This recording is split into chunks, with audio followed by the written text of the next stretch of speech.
जय गुरु जी। शुक्राना गुरु जी। संगत जी, आज का सत्संग सुनना आपके लिए बेहद ज़रूरी है। आपका खुशी, चैन, मुस्कान सब लौट आएगा। तेरे गुरु ने तेरी किस्मत चमका दी है। यह सत्संग सुनना आपके जीवन में मंगलकारी होगा। जय गुरु जी। हमारे जीवन में बहुत ही बड़े बड़े संकट, बहुत दर्द, कष्ट, पीड़ा आता है और हमें सहना पड़ता है, लेकिन गुरु जी उसके कल्याण के लिए धरती पे आए हैं। चलिए आगे सुनते हैं आंटी जी से सत्संग। जय गुरु जी। कौन है? उन्होंने मेरे को बस जवाब में ये कहा कि गुरुजी अपना चोला छोड़ चुके हैं। ये सुन के मैं वापस आ गई थी उनके घर से। बट शायद 2-3 साल मेरी चीजें लाइफ में सब कुछ ठीक चलता रहा। कहते हैं ना, गुरुजी ने हर चीज का एक समय बना रखा है। हमारी लाइफ में आने का हर चीज का एक कारण होता है। लास्ट 3-4 साल पहले मेरी लाइफ में चीजें मतलब इस लेवल पे गई कि मेरी घर गृहस्थी हर चीज मुझसे छूट गया। मतलब मेरा अपना घर, मतलब वो कंडीशन आ गई थी कि मैं अपनी घर गृहस्थी सब कुछ सेल हो चुका था। और आज के डेट में मैं पिछले 3 साल से रेंट पर हूँ। मुझे नहीं पता था कि शायद मेरी लाइफ में ऐसा दिन भी आएगा। मेरे पापा मुझसे बस एक बात बोलते थे कि हिम्मत रखो, ऊपर वाला आपके सिर्फ उस गुण का सबसे ज्यादा टेस्ट लेता है जो आपके अंदर सबसे ज्यादा होता है। उनकी ये बात सुन के मुझे लगा कि हाँ, शायद मुझे आगे बढ़ना चाहिए। 10 अप्रैल 2022 को मेरी फ्रेंड है, खंडूजा फैमिली, समर विहार में रहते हैं। मैं उसके पास गई ऐसी उसकी बेटी का हालचाल लेने, क्योंकि उसकी बेटी के साथ भी चीजें काफी डिलीवरी के टाइम पे दिक्कतें थी। 6 महीने की बेटी थी। 10 अप्रैल को जब मैं उससे मिलने गई, जैसे वो दिन मेरे लिए गुरुजी ने चुना था, मैं रितिका के पास बैठी। रितिका ने अपना वो टाइम जो घर से लेकर के गुरुजी को देख के वो कहती है, प्रिया मैं जब निकली हूँ तो गुरुजी के हाथ में मैंने पिंक चोले में एक बेबी देखा। मेरे को लगा गुरुजी ने सब ठीक कर देना है। आंटी के पास गई। रानी आंटी का ऑपरेशन हुआ था ब्रेन ट्यूमर का। 3rd स्टेज पे आंटी को पता चला था। उन्होंने मुझे अपना टाइम, जो वो हॉस्पिटल से लेकर के घर तक का टाइम, यहाँ तक कि सुम्मी दीदी की बेटी, रितिका के भाई की बेटी है वो, मायरा, उसने मेरे को बोला, मामी मैं एक दिन गुरुजी का सत्संग अटेंड कर रही थी। मैंने बस गुरुजी से कहा मुझे मेरा भाई चाहिए। 11 साल की, मतलब मेरे को खुद में फील होने लगा कि मैं उस घर में जिस रूम में जिस बंदे से मिली, उस बंदे ने से मेरे लिए गुरुजी का नाम लिया। मैं सिर्फ सुन के ये चली आई 10 अप्रैल को कि अगर गुरुजी ये चीजें सच है तो मेरी लाइफ में इतनी सारी चीजें जो बिगड़ी हैं बस सुधार दीजिएगा। हम मेहनत कर रहे हैं बट उस मेहनत का हमें फल नहीं मिल रहा था। आप मानोगे नहीं, मैं एचडीबी फाइनेंस में जॉब करती थी। मार्च में मैंने अपनी जॉब को स्विच करने का प्लान किया था कि मैं कोई और कंपनी ज्वाइन करूंगी। अभिषेक ने, मेरे साथ कलीग थे, उन्होंने कहा प्रिया 2 साल से कोविड आ रहा है, अब ये स्विच मत करना।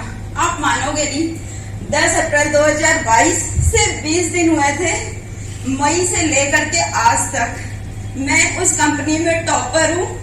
यूपी, मतलब कहते हैं ना, 10 लोग अगर खड़े होते हैं उन मेल में एक मैं अकेली फीमेल हूँ। जेडएन क्लस्टर मैनेजर, लोग मुझे मेरे नाम से मुझे पहचानते हैं, किसी की वजह से नहीं, सिर्फ इनकी वजह से। मुझे नहीं पता था कैसे इनकी भक्ति होती है, क्या होता है। सिर्फ मन में एफबी पे इनका स्वरूप देख लेती थी। हाँ, मैंने अपने फोन में इनका स्वरूप सेव कर रखा था। चीजें धीरे धीरे चलती रही। एक दिन 7-8 महीने ऐसे ही बीते थे। मेरी क्लस्टर मैनेजर जो थी, क्रेडिट मैनेजर थी, शालू मैम, उन्हें मैंने अभी भी एक सत्संग में देखा। मैंने नेक्स्ट डे जाती ही उनसे बोला, मैम कल रात को कहाँ थी आप? जिस सत्संग में आप थी ना, मैं उनको बहुत मानती हूँ। उन्होंने विदिन सेकेंड मुझे अपने पास बुलाया और लखनऊ के सत्संग ग्रुप में ऐड कर दिया। 1 जनवरी 2023 को मैंने पहला सत्संग सोनिया आंटी के यहाँ बशीरतगंज ज्वाइन किया था। वो भी मैं आधे घंटे तक, अपनी मेरी 5 साल की बेटी है, मैं आधे घंटे तक वो बशीरतगंज घूम रही थी। मेरे को समझ नहीं आ रहा था मुझे कहाँ जाना है। मैं जब लौटने लगी बस गुरुजी से ये मांगा कि गुरुजी मैंने बहुत सच्चे मन से आप में आस्था दिखाई है, अगर मेरी आस्था सच्ची अच्छी हो तो मुझे अपने पास बुला लीजिएगा। अचानक से वो मिठाई की दुकान से एक बंदा मेरी गाड़ी के आगे आता है, कहता है मैडम मैं बहुत देर से देख रहा हूँ कि आप कहीं किसी को ढूंढ रही हूँ। मेरे को नहीं पता था ये कौन है। मैंने उनका बस स्वरूप और जो इनविटेशन आया था दिखाया। मैंने कहा ये गुरुजी है, इनका पाठ है कहीं। उन्होंने कहा वो देखिए सामने ऊपर छत पे टेंट लगा हुआ है सोनिया आंटी का, पीछे से जाइए और अटेंड कर लीजिए। मैं वहां गई, मैं स्लीपर रिमूव कर ही रही थी, एक बंदी मुझे मिली। मैंने उनसे पूछा यहाँ कैसे क्या होता है? कह रही कुछ नहीं, जाना बस आस्था के साथ मत्था टेकना, गुरुजी खुद से अपना लेंगे। उस दिन मैं फर्स्ट डे अपनी बेटी को लेकर गई थी। आप मानेंगे नहीं, वो दिन है और आज का दिन है, मतलब आज 11 महीने हो गए हैं मैं गुरुजी से धीरे धीरे। और वो फर्स्ट डे था, मैंने जब सत्संग अटेंड किया था, मैं पिंक सूट ब्लैक कोट पहन के गई थी।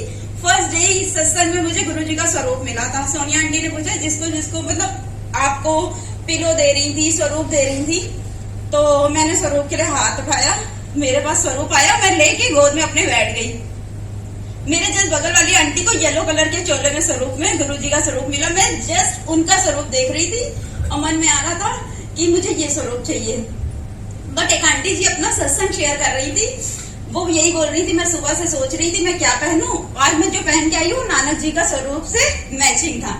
मैं उनका सत्संग सुनते ही मैंने जैसे गुरुजी का स्वरूप देखा, मैंने देखा मुझे भी गुरुजी का पिंक और ब्लैक चोले का स्वरूप मिला। मेरे आंसू नहीं रुक रहे थे उस टाइम।